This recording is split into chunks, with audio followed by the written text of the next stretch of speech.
माता रानी दोस्तों, मैं नीता आपका अपने चैनल नीता विक्रम में स्वागत करती हूँ। माँ जगदम्बा के नाम का जयकारा लगाएं कमेंट सेक्शन में। जय माता रानी, ओम नमो भगवते वासुदेवाय अवश्य लिखिए। तीनों लोकों के धन की प्राप्ति, मान सम्मान की प्राप्ति और कामों में सफलता श्री हरि विष्णु और माँ लक्ष्मी की कृपा से आपको ज़रूर होगी। दोस्तों, माघ मास के शुक्ल पक्ष की एकादशी को जया एकादशी अथवा अजा एकादशी कहते हैं। वर्ष 2021 में एकादशी तिथि का व्रत आपको कब से कब तक रखना है, पूजा का शुभ मुहूर्त क्या है, पूजा विधि क्या है एवं कौन सी गलतियां आपको इस एकादशी व्रत में नहीं करनी है जिससे कि आपका व्रत सफल हो और आपकी हर मनोकामना पूर्ण हो, आज मैं आपको बताने वाली हूँ। वर्ष भर में कुल मिला के 24 एकादशी के व्रत रखे जाते हैं। कृष्ण पक्ष की एकादशी और शुक्ल पक्ष की एकादशी। जिस वर्ष में अधिक मास होता है उस वर्ष में 26 एकादशियों के व्रत रखे जाते हैं। प्रत्येक एकादशी का महत्व धर्म ग्रंथ और पुराणों में बताया गया है। भविष्योत्तर पुराण में माघ मास के शुक्ल पक्ष की एकादशी को जया अथवा अजा एकादशी के नाम से बताया गया है। यह धर्म को बढ़ाने वाली एकादशी महापुण्यदायी है। इस व्रत के विषय में स्वयं श्री कृष्ण भगवान ने युधिष्ठिर जी को बताया है। आज मैं आपको इसी व्रत के बारे में विस्तार से बताने वाली हूँ। वर्ष 2021 में जया एकादशी 22 फरवरी 2021 की तारीख शाम से शुरू हो जाएगी। शाम में 4:05 से लेके 23 फरवरी शाम में 6:05 तक एकादशी की तिथि रहेगी। इसके उपरांत द्वादशी की तिथि का प्रारंभ होगा। धर्मग्रंथों और पुराणों में ऐसा कहा गया है, दशमी युक्त एकादशी का व्रत हमें नहीं करना चाहिए। यह अपने आप में संपूर्ण फल की प्राप्ति नहीं कराता, बल्कि जो लोग द्वादशी युक्त एकादशी का व्रत रखते हैं उन्हें हर प्रकार से उनकी मनोकामनाएं पूर्ण हो जाती हैं और सुख सौभाग्य की प्राप्ति होती है। इसलिए आप सभी को वर्ष 2021 में 23 फरवरी 2021 की तारीख को एकादशी का व्रत रखना है। यह तिथि द्वादशी युक्त है, इसलिए इस दिन व्रत रखने से आपको उत्तम फलों की प्राप्ति होगी। यह मंगलवार का दिन होने के कारण यह मंगलवारी एकादशी भी है। इसके अगले दिन 24 फरवरी 2021 की तारीख को बुधवार के दिन सुबह के समय एकादशी व्रत का आपको पारणा करना है। सुबह 6:51 से लेके 9:09 के बीच में आप अपने व्रत का पारणा कर सकते हैं, यानी व्रत खोल सकते हैं। इस बार व्रत के दिन पे एक विशेष उपाय आप जरूर करिए जिससे कि आपके जीवन में धन की उत्तरोत्तर वृद्धि होने लगेगी। यह छोटा सा उपाय मैं आपको वीडियो में बताऊंगी, तो जल्दी से नीता विक्रम चैनल आप सब्सक्राइब करें और वीडियो के नीचे बने हुए लाल रंग के सब्सक्राइब के बटन को प्रेस करें। बाजू में बनी हुई घंटी के निशान को प्रेस करने से व्रत त्योहारों संबंधी सब जानकारी आपको निःशुल्क प्राप्त होगी। आज का वीडियो आपको अच्छा लगता है तो इसे लाइक करके परिवार मित्रों के साथ अधिक से अधिक शेयर करने से श्री हरि विष्णु माँ लक्ष्मी की कृपा आप सबको प्राप्त होगी। तो दोस्तों, हम बात कर रहे हैं 23 फरवरी मंगलवार के दिन एकादशी व्रत के विषय में। यह व्रत आप किस प्रकार से रख सकते हैं। जिन लोगों ने अभी तक व्रत नहीं करा है वह इस व्रत का प्रारंभ कर सकते हैं। उनको मैं व्रत के आवश्यक नियम बताने वाली हूँ। इस तरह से व्रत करने से एकादशी का संपूर्ण फल आपको प्राप्त होता है। एकादशी व्रत को 3 दिवसीय व्रत बताया जाता है। दशमी और द्वादशी की तिथि के दिन पे कुछ नियमों का पालन करके एकादशी व्रत रखा जाता है जिससे कि श्री हरि विष्णु और माँ लक्ष्मी की संपूर्ण कृपा आपको प्राप्त हो सके। दशमी की तिथि से ही तामसिक भोजन नहीं लिया जाता। बिना प्याज लहसुन का भोजन इस दिन करा जाता है। इसमें चावल भी नहीं लिए जाते हैं। शाम के समय तारों के उगने से पहले आपको दशमी की तिथि में भोजन कर लेना चाहिए, यानी करीब करीब शाम में 6 से लेकर 7 बजे के बीच में आप रात्रि का भोजन कर लें। इसके पश्चात रात में कुछ भी नहीं खाना चाहिए। व्रत रखना चाहिए और अपने मुंह को अच्छे से ब्रश से साफ कर लेना चाहिए जिससे मुंह में कोई भी अनाज का दाना न रहे। और श्री हरि विष्णु और माँ लक्ष्मी का ध्यान करते हुए इस समय आपको समय व्यतीत करते हुए सोना चाहिए। इस दिन पे ब्रह्मचर्य व्रत का पालन करना चाहिए। स्त्री और पुरुषों को इस दिन पे संयम, व्रत, नियम इत्यादि धारण करने चाहिए, जिससे उनके पूर्व जन्म में किए हुए पापों से उन्हें मुक्ति प्राप्त हो सके। एकादशी के दिन, जिस दिन व्रत है, यानी 23 फरवरी को सुबह के समय जल्दी उठना चाहिए, स्नान करना चाहिए, पवित्र वस्त्र पहनने चाहिए। इस दिन कोई ना कोई पीले रंग का वस्त्र आपको ज़रूर पहनना चाहिए। स्नान करने के जल में आपको थोड़ा सा आंवले का रस मिलाना चाहिए। यह लक्ष्मीदायक होता है। जिन लोगों के जीवन में दरिद्रता का घोर वास होता है, वह यदि इस प्रकार आंवले का रस मिला के इस दिन स्नान करते हैं तो उन पे श्री हरि विष्णु भगवान की कृपा होती है। स्नान इत्यादि करने के बाद आप सूर्य देव को जल अवश्य अर्पित कर दें और सबसे पहले आपको व्रत का संकल्प लेना चाहिए।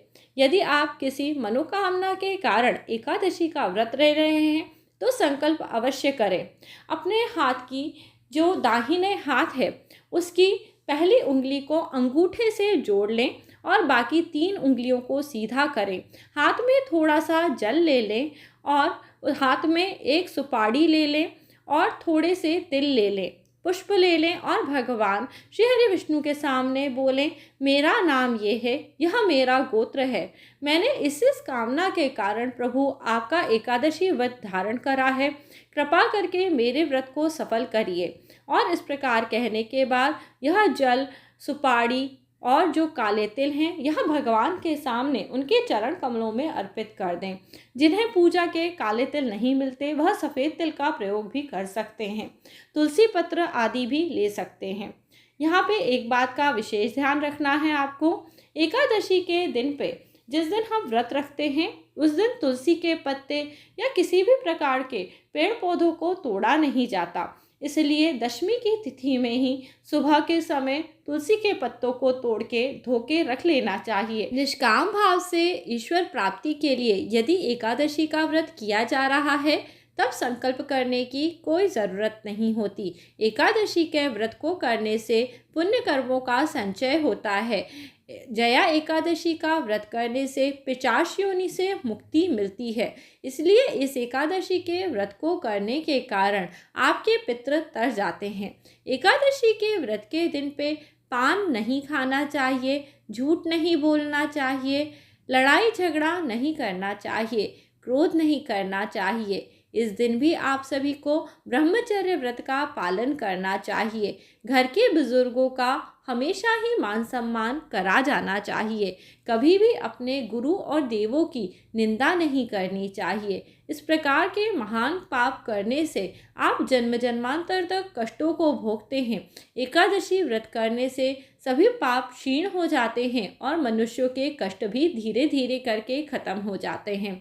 इस दिन पे आप अपने घर के पूर्व की दिशा में अपना आसन लगाएं, सामने एक पीला कपड़ा लगाएं, श्री हरि विष्णु की सुंदर सी प्रतिमा को रख लें। यदि आपके पास श्री हरि विष्णु भगवान की कोई प्रतिमा नहीं है तो अपने घर में बाल गोपाल का पूजन करके भी आप एकादशी व्रत को रख सकते हैं। यदि किसी कारण से आपके पास देवी देवताओं की कोई भी प्रतिमा नहीं है तो आपके पूजा के मंदिर में केवल भगवान का ध्यान करते हुए पूजन करें। गौरी गणेश की स्थापना करने के साथ ही साथ आप अपने पूजा मंदिर में थोड़े से चावल के ऊपर एक कलश बना लें। इस कलश में आप जल भर लें और नारियल की स्थापना कर दें। यदि किसी कारण से आपके पास नारियल नहीं है तो आप दीप कलश का निर्माण करके श्री हरि विष्णु माँ लक्ष्मी का पूजन अर्चन करें। भगवान के लिए इस दिन दूध, केसर इत्यादि का बना हुआ मीठा भोजन आपको प्रसाद में चढ़ाना चाहिए। सबसे पहले आपको भगवान का हाथ जोड़ के ध्यान करना चाहिए। इसके बाद भगवान को स्नान कराना चाहिए। 4 बार भगवान पे थोड़ा थोड़ा सा जल अर्पित करते हुए भगवान को स्नान कराएं। वस्त्र को आप अर्पित करें भगवान पे चढ़ाने के लिए। यदि नवीन वस्त्र न हो तो मौली चढ़ाई जाती है। इसके पश्चात भगवान पे और कलश देवता पे जनेऊ चढ़ाया जाता है। चंदन में थोड़ा सा केसर, हल्दी मिलाकर भगवान को सुगंधित यह टीका लगाया जाता है और इसी के साथ ही साथ काले अथवा सफ़ेद तिल चावल के स्थान पे चढ़ाए जाते हैं। भगवान का श्रृंगार करना चाहिए। सुंदर यहाँ पे आपको भगवान को थोड़ा सा इत्र अर्पित करना चाहिए। जिन लोगों के पास धन की कमी है, यदि वह भगवान को, श्रीहरि विष्णु माँ लक्ष्मी को इत्र अर्पित करते हैं तो उनकी धन की कमी और उनके जीवन में जो वैभव संबंधित दिक्कतें हैं वह भी धीरे धीरे दूर होने लगती हैं। भगवान के सामने गाय के शुद्ध देसी घी का दीपक जलाएं। यदि आपके पास देसी घी नहीं है तो आप दीपक में थोड़ी सी हल्दी डाल दें और इस दीपक को आप प्रज्वलित करें। भगवान के सामने दूध केसर का जो मीठा बनाया है उसका आपको प्रसाद चढ़ाना चाहिए। केले का प्रसाद भी आप चढ़ा सकते हैं, परंतु जो भी प्रसाद आप अर्पित करें उसके साथ तुलसी दल जरूर चढ़ाएं, क्योंकि श्रीहरि विष्णु तुलसी दल के साथ लिया हुआ प्रसाद शीघ्र ग्रहण करते हैं। लौंग, इलायची, पान के पत्ते पे रख के विष्णु भगवान को देना चाहिए। इस तरह से पूजा करनी चाहिए और एकादशी व्रत की कथा जरूर सुननी चाहिए। यदि एकादशी व्रत की कथा आप नहीं सुन सकते तो इस दिन पे विष्णु सहस्त्र नाम का पाठ करें, गीता का पाठ करें, पुरुष सूक्त का पाठ करें या श्री सूक्त का पाठ करें। यह सभी चीज़ें अमृतमयी हैं, जीवन में पुण्यों को बढ़ाने वाली हैं। इस प्रकार से भगवान श्री हरि विष्णु का पूजन अर्चन करने से तीनों लोकों की धन संपदा आपको प्राप्त होने लगती है। इसके पश्चात भगवान श्री हरि विष्णु के निमित्त आरती करना चाहिए, पुष्पांजलि अर्पित करनी चाहिए। हाथ में थोड़े पुष्प और तिली के दानों को लेकर भगवान को पुष्पांजलि अर्पित करके क्षमा प्रार्थना करें। भगवान के चरणों में अपने शीशों को नवा के पूजा अर्चन में करी हुई गलतियों के लिए, अपने दैनिक जीवन में करी हुई नाना प्रकार की गलतियों के लिए क्षमा याचना करनी चाहिए। पूजन करने के साथ ही साथ यहाँ पे आपको कुछ न कुछ दक्षिणा जरूर चढ़ानी चाहिए। जब भगवान का पूजन अर्चन आप श्रद्धा और भक्ति के साथ कर लें, उसके बाद दीपक पे से चारों ओर आपको जल चढ़ाकर पूजा पूर्ण करनी चाहिए। अपने आसन के नीचे कुछ बूंद जल की छोड़ के उन्हें अपने मस्तक पे धारण करना चाहिए। यह आपके जब तक पूजा पाठ को सफल करने वाला होता है। दोस्तों, एकादशी के व्रत में दिन भर संयम का पालन करना चाहिए, परंतु यदि आपको किसी कारण से बहुत भूख लगती है, आप घर के बाहर जाके काम करते हैं, तो आप इस दिन पे जो भगवान को प्रसाद आपने अर्पित करा है वही प्रसाद आप दिन में ग्रहण कर सकते हैं। गाय का दूध एक सर्वोत्तम आहार होता है। एकादशी के व्रत में इसे लेना अच्छा बताया गया है। साथ ही साथ मौसमी फल जैसे कि केला, सेब, अंगूर इत्यादि, इन फलों को लेके भी आप एकादशी व्रत कर सकते हैं। परंतु यदि यह सब खाकर भी आपकी क्षुधा शांत नहीं होती तो आप कोई ना कोई ऐसी चीज़ जो व्रत में ग्रहण करी जा सके, सात्विक हो, उसे ले सकते हैं। एकादशी के दिन पे आप साबूदाना ना खाएं या फिर मूंगफली ना खाएं। इन दो बातों का आप ध्यान रखें। साथ ही साथ एकादशी के दिन पे चावल भूलकर भी नहीं खाना चाहिए। एकादशी के दिन पे सेम की सब्जी, गोभी, शलगम, गाजर इत्यादि यह चीज़ें भी नहीं खाई जाती। एकादशी के व्रत में कई नियमों का पालन करते हुए श्रीहरि विष्णु का निरंतर ध्यान करके आप यदि एकादशी व्रत करते हैं तो विष्णु भगवान शीघ्र प्रसन्न हो जाते हैं।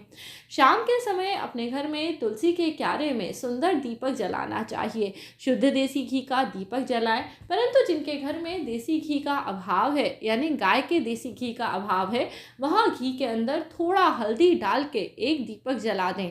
अपने तिजोरी में रखे हुए गोमती चक्र, कौड़ियाँ या जो सिक्के हैं जो सोने अथवा चांदी के हों, उनका आपको पूजन करना चाहिए। इस दिन इस प्रकार से सभी चीज़ों पे थोड़ा थोड़ा हल्दी का छिड़काव करने से आपके घर में उत्तरोत्तर लक्ष्मी की वृद्धि होती है और श्रीहरि विष्णु माँ लक्ष्मी शीघ्र प्रसन्न हो जाते हैं। दिन भर आप ओम नमो भगवते वासुदेवाय इस महामंत्र का जाप जरूर करते रहें। विष्णु भगवान अपना नाम लेने वालों पे शीघ्र प्रसन्न होते हैं और उनकी हर मनोकामना पूर्ण कर देते हैं। धर्म पुराणों के अनुसार इस दिन पे व्रत रखने से आपके जन्म जन्मांतर के पाप क्षीण हो जाते हैं।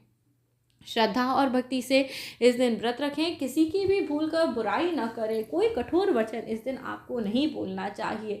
पत्तों को, पेड़ों को नुकसान नहीं पहुंचाना चाहिए। इस प्रकार आपको अपना दिन व्यतीत करना चाहिए। गुरुओं की सेवा करनी चाहिए। ब्राह्मणों और गुरुओं को इस दिन पे दान देना चाहिए। एकादशी की तिथि में आप सभी का पूजन अर्चन करें और उन्हें ध्यान अवश्य दें। दोस्तों, मैं हमेशा बताती हूँ, कोई भी व्रत बिना दान पुण्य के पूरा नहीं होता। एकादशी के व्रत में जब भी आप द्वादशी की तिथि में पारण करें, उसके पहले किसी भी मंदिर में या गरीब व्यक्ति के निमित्त दान जरूर निकाल दें। चावल का दान करना बहुत शुभ होता है, तो आप सब भी चावल का दान करें, या एक समय भोजन के लिए जितने अनाज की आवश्यकता होती है, कम से कम उतना अनाज एकादशी के व्रत के दिन पे आपको ज़रूर दान देना चाहिए। आटा, चावल, टमाटर, जो भी फल, तरकारी इत्यादि हैं, इन सभी चीज़ों का दान दें। साथ में कुछ रुपयों की दक्षिणा ज़रूर दें। इस प्रकार से आप दान पुण्य करने से आपके धन की शुद्धि होती है, अन्न की शुद्धि होती है, जिससे आपके शरीर में बीमारियां नहीं होती, घर में धन का उत्तरोत्तर संचय होता है। दोस्तों, हम दान करते हैं, उससे हमारे घर में ईश्वरीय कृपा बढ़ने लगती है। धीरे धीरे दान पुण्य करने से आपका मान सम्मान और आपके घर में बरकत बढ़ने लगती है। इस प्रकार से एकादशी का व्रत करके रात के समय जागरण करना चाहिए। दोस्तों, रात का समय कुल मिला के 4 प्रहर का होता है। इस समय पे भगवान के भजनों का कीर्तन करना चाहिए और जागरण करना चाहिए। रात्रि का पहला प्रहर 6 बजे से लेके 9 बजे तक होता है। दूसरा प्रहर 9 बजे से लेके 12 बजे तक होता है और तीसरा प्रहर 12 बजे से लेके मध्य रात्रि 3 बजे तक होता है और चौथे प्रहर के बाद सुबह अगले दिन की सुबह हो जाती है, जो कि 3 बजे से लेके 6 बजे तक होता है। जो भी आपको समय मिले उस समय पे श्री हरि विष्णु भगवान के मंत्र जाप करके, माला इत्यादि करके आपको उन्हें ध्यान करना चाहिए। अगले दिन द्वादशी के दिन पर सुबह के समय 6:51 के बाद आप व्रत का पारणा कर सकते हैं। यह व्रत का पारणा आप जल और तुलसी के पत्ते को ग्रहण करके कर सकते हैं। जल, तुलसी का पत्ते के साथ आप कोई फल खाकर भी इस व्रत का पारणा कर सकते हैं, या आपने सुबह के समय यदि भोजन तैयार कर लिया है तो अनाज, फल, तुलसी का पत्ता, यह सभी चीज़ें खाकर आप व्रत का पारणा कर सकते हैं। द्वादशी की तिथि में दोस्तों अपने घर में चावल ज़रूर बनाना चाहिए, क्योंकि एकादशी व्रत करने के लिए हम 2 दिनों तक चावल नहीं खाते हैं। चावल को एक देव अन्न माना गया है। इस अन्न को ग्रहण करके हम अपने एकादशी के व्रत को पूर्ण करते हैं। देवताओं का प्रसाद मान के इस दिन पे चावल ग्रहण करके श्री हरि विष्णु के नाम का जयकारा लगाते हुए जो भी स्त्री पुरुष एकादशी का व्रत करते हैं, वह सीधे श्री हरि विष्णु को प्राप्त करते हैं। इस प्रकार अपने मन के मैल को हटा के श्री हरि विष्णु भगवान का ध्यान करते हुए एकादशी व्रत करने से तीनों लोकों की लक्ष्मी आपके घर में आ जाती है। आपके द्वारा करे हुए कार्यों में आपको सफलता मिलने लगती है और आपका जन्म सफल हो जाता है। दोस्तों, एकादशी व्रत की संपूर्ण विधि मैंने आपको बताई है। जया एवं अजय एकादशी व्रत के दिन के और कुछ विशेष उपाय या टोटके यदि आपको जानने हैं तो आप नीता विक्रम चैनल से ज़रूर जुड़े रहिए, क्योंकि इन उपायों को करने से श्री हरि विष्णु भगवान की कृपा आपको शीघ्र प्राप्त हो जाएगी। माँ लक्ष्मी आपके घर दौड़ी चली आएंगी। आप अपने घर में ज़रूर एकादशी का व्रत पूजन अर्चन करें, जिससे कि आप सभी को सफलता प्राप्त हो। जय माता रानी। दोस्तों, इस प्रकार नीता विक्रम चैनल को बढ़ावा देने के लिए, जुड़े रहने के लिए और ज़्यादा से ज़्यादा लोगों के साथ इन वीडियोस को शेयर करने के लिए आप सबको कोटि कोटि धन्यवाद। जय माता रानी। अगले वीडियो में हम जल्दी ही मिलेंगे, तब तक के लिए नमस्ते दोस्तों।